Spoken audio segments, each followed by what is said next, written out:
When Elon Musk bought Twitter, he anchored his pitch in a single, powerful idea. He declared that free speech is the bedrock of a functioning democracy, positioning his acquisition as a rescue mission for public discourse.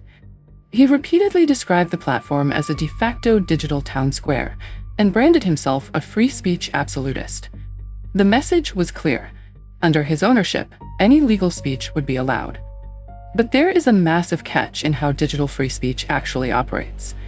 Typing words into a text box means absolutely nothing if the platform's underlying code is designed to ensure no one else ever sees them.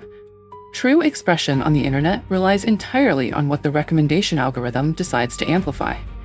It is a system of distribution, not just publication. Despite the democratic rhetoric of a public square, looking closely at X's underlying mechanics reveals a strict, corporatized class system, and that system controls exactly who gets heard. Let's look at how X actively monetizes visibility.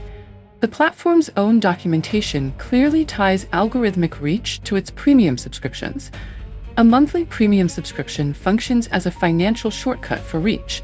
It explicitly buys a reply boost that overrides organic discovery, prioritizing paying accounts at the top of every conversation. This animated diagram illustrates the barrier of entry for X's creator revenue program. To earn money, your account must generate 5 million organic impressions in 3 months. This high-volume requirement suppresses non-monetized voices, forcing creators to chase mass visibility and constant reactions. What emerges is a pay-to-play megaphone, where an account's algorithmic prominence is directly tied to a user's financial investment. By tying creator payouts specifically to interactions from other premium subscribers, the economic incentives shift. Users are financially encouraged to generate whatever clickbait, outrage, or low-quality slop will rack up the most replies. Independent academic researchers have quantified this shift, proving that the algorithm actively steers attention towards highly partisan actors, rather than acting as a neutral host. This chart shows baseline engagement trends following the change in ownership. While general user engagement shifted slightly, contentious accounts experienced a massive 70% upward spike. A science experiment found this algorithmic curation changes behavior, increasing hostility and polarization. X's economic model does not passively host speech. It financially rewards and systemically accelerates societal division, because conflict drives engagement. We can compare this data with the owner's absolutist claims by examining the company's internal restructuring.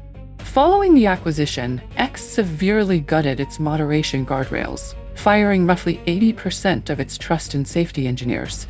The measurable result of those cuts was immediate. Studies observed a 50% spike in weekly rates of hate speech, while coordinated bot activity remained rampant, despite public pledges to clear it out.